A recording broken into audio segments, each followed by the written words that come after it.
Bon, tu vois, salut copain. La guerre en Ukraine, elle est dans une position stagnante, on pourrait dire ça comme ça. Donc tu vois, si tu veux l'intensifier ou l'arrêter, il faut que quelque chose se passe. Tu vois, comme la colonisation là, en Israël, Gaza, machin, hein, depuis 2008, les Israéliens envoyaient, bombardaient quotidiennement les Palestiniens, mais pour passer, intensifier le feu, ben, il fallait un prétexte, il fallait un 7 octobre. Tu vois, donc maintenant, si disons que la guerre en Ukraine, ils veulent intensifier le feu, il leur faut un prétexte pour intensifier le feu. Tu vois ce que je veux dire? Donc, quoi de mieux que cette fausse réunion, l'ultimatum? La Russie, Zelensky qui impose non, Zelensky, la Russie, l'Ukraine, Zelensky qui impose un ultimatum à Poutine.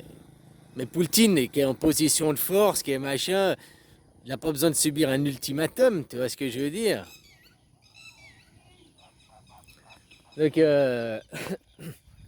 voilà, c'est peut-être juste, je ne sais pas, l'avenir nous le dira, mais c'est peut-être un prétexte pour pouvoir derrière intensifier. Que l'Amérique va dire, je ne sais pas, c'est un scénario, hein, je suis pour Madame Irma, je vois pas dans le futur, mais c'est tout d'un coup, ça me faisait penser à ça, parce que effectivement, Poutine, il ne va pas y aller, parce qu'il ne va pas se soumettre à un ultimatum alors qu'il est en position de force, hein. Ce serait perdre la face, machin et tout. En même temps, il pourrait, de mon point de vue, faire preuve d'intelligence en allant comme ça éviterait la propagande de dire que c'est de sa faute que la guerre, elle continue parce qu'il s'est pas il n'a pas été. Tu vois. Donc, il pourrait y aller ou envoyer un émissaire, un représentant, s'il y va pas lui directement. Quoi. Hein, en disant non, la Cour pénale internationale, j'ai un mandat d'arrêt, je peux pas me rendre en Turquie, donc j'envoie quelqu'un à ma place. Il pourrait envoyer quelqu'un, tu vois. Puis comme ça, oui, on pourrait pas dire que la Russie ne veut pas la paix. Mais maintenant, si ils veulent intensifier le feu, quoi de mieux que ça? La Russie, elle vient pas, puis après, la Russie ne veut pas la paix. Vous voyez, c'est la Russie qui veut pas. Nous, on fait tout, hein, nous, on fait tout. Il nous faut 800 milliards pour nous défendre. Puis les États-Unis, par exemple, pourraient dire, bon, on débarque en Ukraine. Bon, ils sont déjà en Pologne, hein, ils ont déjà leurs troupes en Pologne.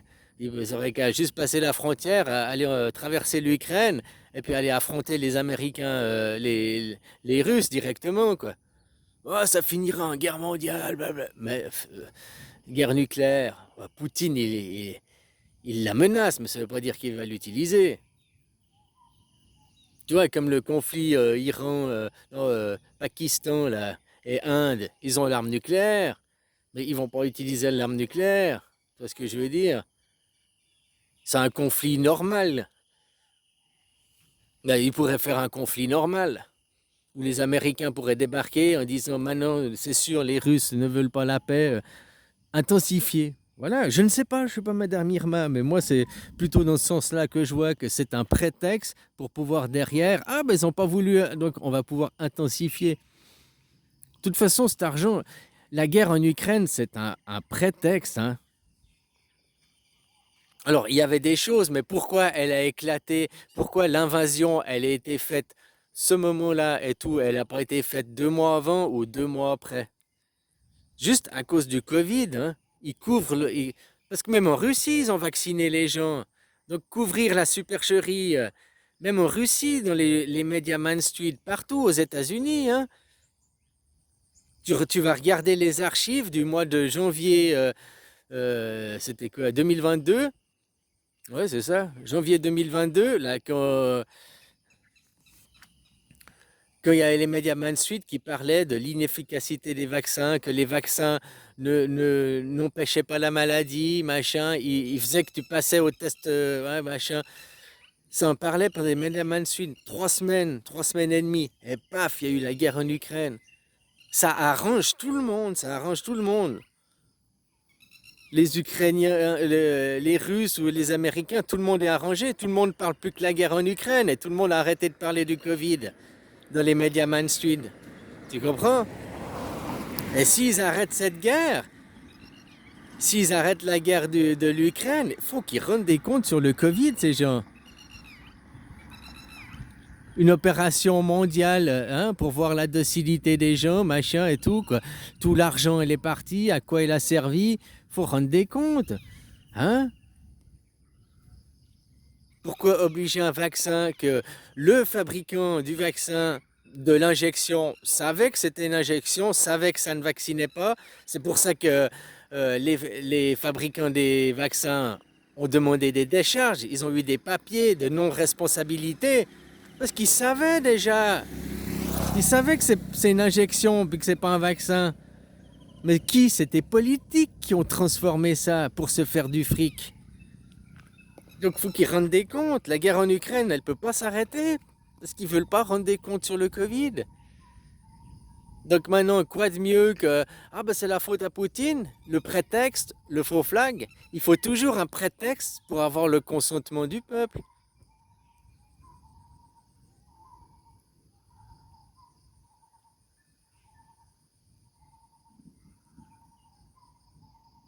Ils parlent même de faire des sanctions. Mais tu vois qu'ils sont franchement cons en Europe, quoi. J'ai entendu, ah, on va faire des sanctions à Poutine, on va augmenter les sanctions, mais pas seulement à Poutine, aux pays qui achètent du pétrole à Poutine. Pour sanctionner les pays qui aident, parce qu'en achetant du pétrole, du gaz et d'autres choses à la Russie, ils font fonctionner l'économie russe, donc ils permettent à la guerre de continuer. Donc ils veulent sanctionner ceux qui achètent du pétrole à la Russie. Ils sont en train de se tirer. Après, les sanctions, tu sais, moi je crois que les sanctions qui t'ont dit on va faire des sanctions contre la Russie, c'est plutôt la Russie qui vous a fait des embargos. Et puis vous au lieu, ils nous mentent, au lieu de dire oh, on subit un embargo de la Russie, ils nous vendent plus de Russes, ils nous vendent plus le gaz, on subit un embargo, ils disent non, on fait des sanctions. Tu vois, peut-être c'est aussi ça. Hein. Parce que les sanctions, elles n'ont pas atteint la Russie. Ça a eu zéro préjudice à la Russie. Par contre, l'Europe, elle paye son énergie plus cher. C'est l'Europe qui subit quoi, les sanctions, plus que la Russie. Maintenant, encore plus de sanctions. Puis quand ils disent on va faire payer ceux qui achètent du pétrole, vous achetez du pétrole avant à la Russie, maintenant vous l'achetez à l'Inde. Maintenant, l'Inde l'achète à la Russie et puis elle vous le vend à vous. Donc vous voulez sanctionner ceux qui achètent du pétrole à l'Inde, du pétrole à la Russie. Donc l'Inde qui achète du pétrole à la Russie va être sanctionnée, mais l'Inde, ce pétrole qu'elle l'achète, elle va vous le revendre chez vous. Quoi. Donc vous allez payer le prix des sanctions que vous... C'est toujours, ça revient chaque fois chez vous de payer plus cher. Quoi. Chaque fois vos idées à la con, ça vous retombe dessus. Quoi. C'est dingue, quoi. C'est dingue, ça.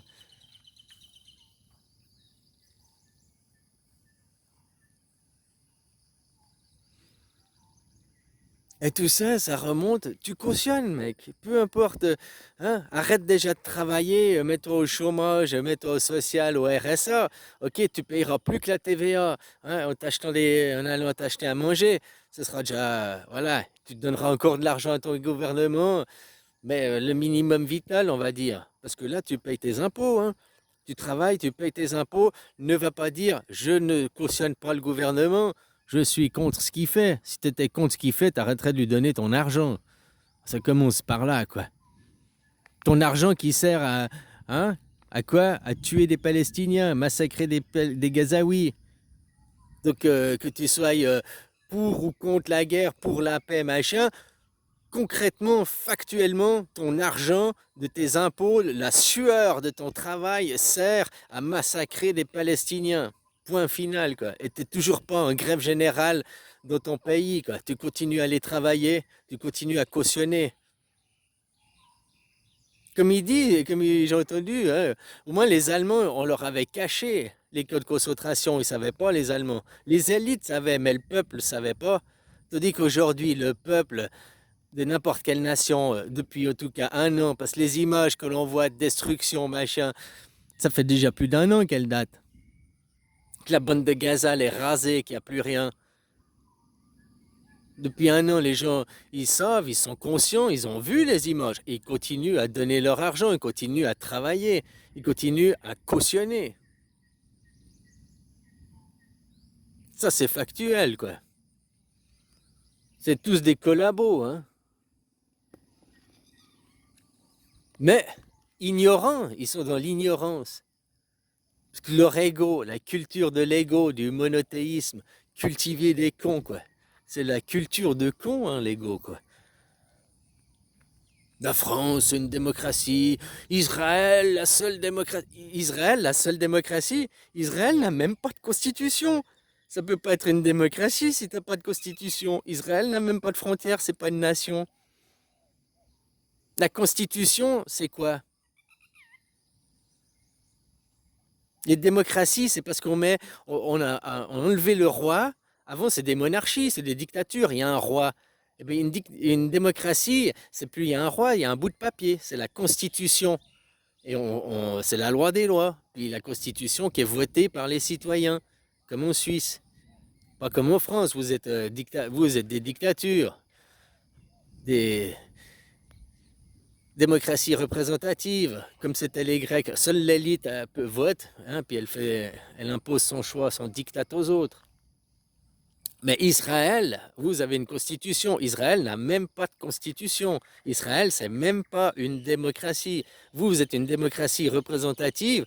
La démocratie à la grecque, il y a 2500 ans en arrière. Mais Israël, c'est même pas encore une démocratie représentative. Ils ont même pas de constitution. Et je suis sérieux, quoi. Va vérifier. Israël n'a pas de constitution. Donc, qui fixe la loi?